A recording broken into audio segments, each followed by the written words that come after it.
பொள்ளாச்சி நாடாளுமன்ற உறுப்பினரும் எங்களை எல்லாம் வழிநடத்தி உடுமலை தமிழிசை சங்கத்தை உருவாக்கி 2 ஆண்டுகளாக வெற்றி நடை போட வைத்துக் கொண்டிருக்கப்படுமான சண்முகசுந்தர ஐயா அவர்களை பற்றி அதிகம் சொல்லி தெரிய வேண்டியதில்லை.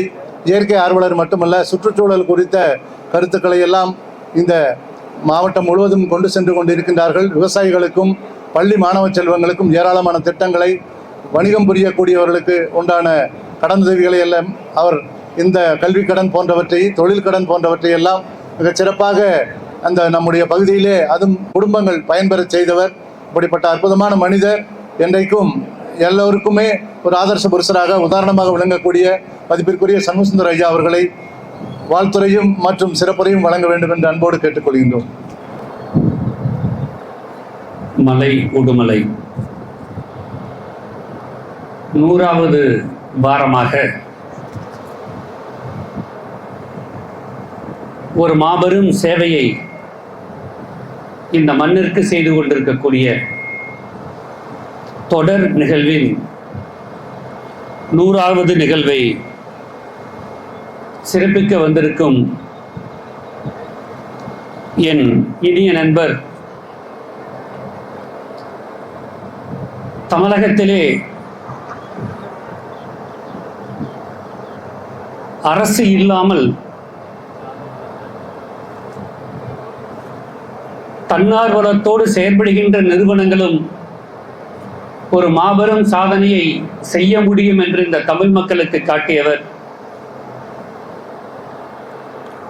அன்பிற்குரிய சிவராம் அவர்களே.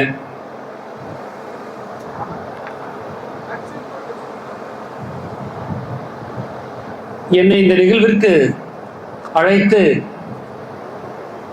என்னையும் உங்களோடு இணைத்து பணியாற்றிய வேண்டும் என்பதற்காக அழைத்து அமர்ந்திருக்கக்கூடிய அன்பு சகோதரர் வர்ஷினி இளங்கோ அவர்களே, மலை உடுமலையினுடைய தன்னார்வலர்களே, கலந்திருக்கக்கூடிய பெரியோர்களே, தாய்மார்களே, மாணவ செல்வங்களே, உங்கள் அனைவருக்கும் என்னுடைய பணிவான காலை வணக்கங்களை தெரிவித்துக் கொள்கின்றேன்.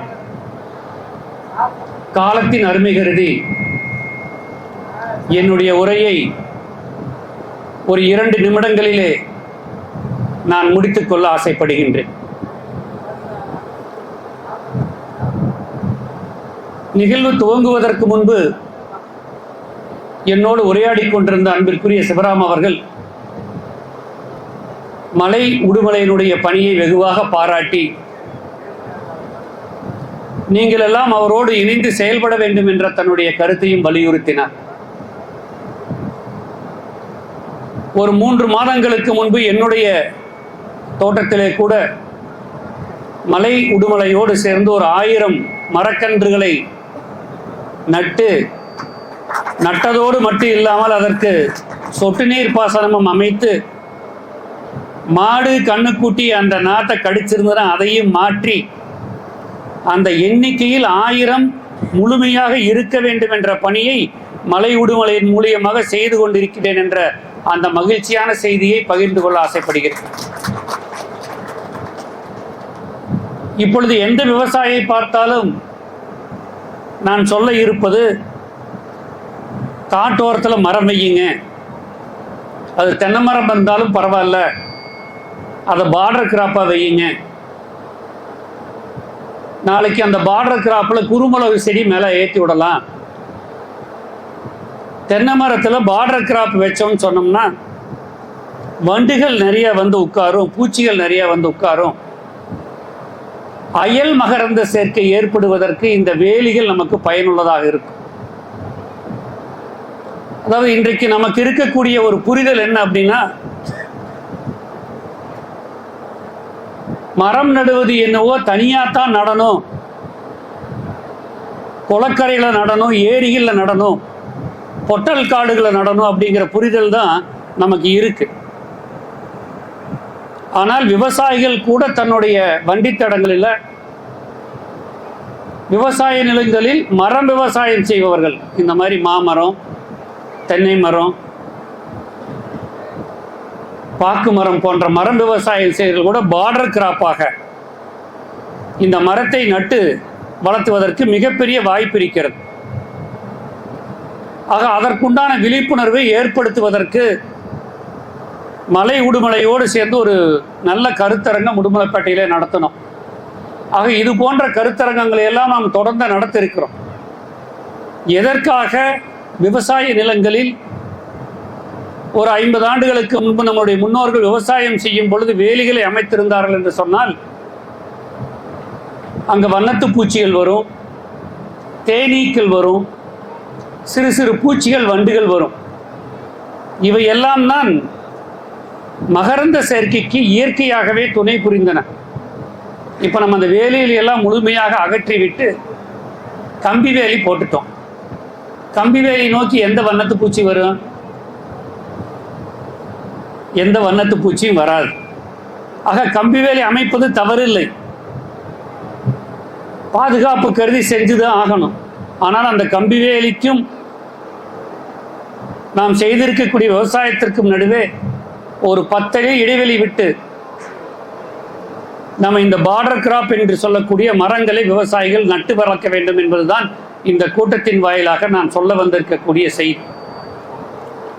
இப்போ என்னுடைய தோட்டத்தில் இப்போ 1000 மரம் நட்டிருக்கிறோம். 2000 மரம் என்னுடைய இலக்கு. இந்த 1000 மரத்திற்கும் சொட்டு நீர் பாசனம் அமைச்சிருக்கோம். மரம் வைப்பதோடு விட்டுவிடக்கூடாது. சொட்டு நீர் பாசனம் அமைத்தோம் என்று சொன்னால் நிச்சயமாக நம்மளுடைய நோக்கம் நிறைவேறும். ஆக அந்த காய்ந்து போகிற இளம் நாற்றுக்களை மாற்றவும் செய்யணும். 1000 மரம் நட்டோம் என்று பெருமையோடு சொல்லிக்கொள்ளும் பொழுது அல்லது ஓராண்டுகள் 2 ஆண்டுகள் கழித்து அந்த எண்ணிக்கையை நாம் பார்க்கும் பொழுது அங்கே 1000 மரம் இருக்கணும். ஆக அந்த அடிப்படையில் நமது பகுதி விவசாயிகள் நிறைந்த பகுதி, நிறைய குளங்கள் ஏரிகள் நிறைந்த பகுதி, ஆற்றுப்பாசனம் வாய்க்கால் பாசனம் நிறைந்த பகுதி. ஆக விவசாய பெருமக்களிடம் அந்த மரம் நடுகின்ற அந்த ஆர்வத்தை கொண்டு போய் சேர்த்துவதற்குண்டான முயற்சிகளை மலை உடுமலை தொடர்ந்து செய்ய வேண்டும். அதற்கு உடுமலை தமிழிசை சங்கம் உங்களுக்கு தோளோடு தோள் நின்று பணியாற்றும். ஆக இது போன்ற நிகழ்ச்சிகள் கிராமப்புறங்களிலே நடத்துவது மிகவும் வரவேற்பிற்குரியது. இந்த நிகழ்ச்சிகளுக்கெல்லாம் சிவராம் அவர்கள் நேரடியாக வந்து தன்னார்வலரை ஊக்கப்படுத்தி நிகழ்ச்சியை வெற்றிகரமாக பாதையிலே எடுத்துச் செல்வதற்கு வழியமைத்துக் கொடுப்பது பாராட்டுக்குரியது. இன்றைக்கு இருக்கக்கூடிய வியாபார உலகிலே, பொருளாதார உலகிலே ஒரு சிலருக்குத்தான் இது போன்ற தேசத்தின் மீது அக்கறை, சமூகத்தின் மீது அக்கறை, சுற்றுச்சூழல் மீது அக்கறை, வருகின்ற இளைய தலைமுறை மீது அக்கறை என்று எடுத்துக்கொண்டு பயணிப்பவர் ஒரு சிலரே. அந்த ஒரு சிலரில் சிவராம் அவர்களும் இருக்கின்றார் என்பதை நாம் பெருமையோடு குறிப்பிட்டு சொல்லி, அவரோடு இணைந்து பயணிப்பது நமக்கும் பெருமை, நம் அமைப்புக்கும் பெருமை என்பதை வலியுறுத்தி வாய்ப்புக்கு நன்றி கூறி நிறைவு செய்கின்றேன். வணக்கம்.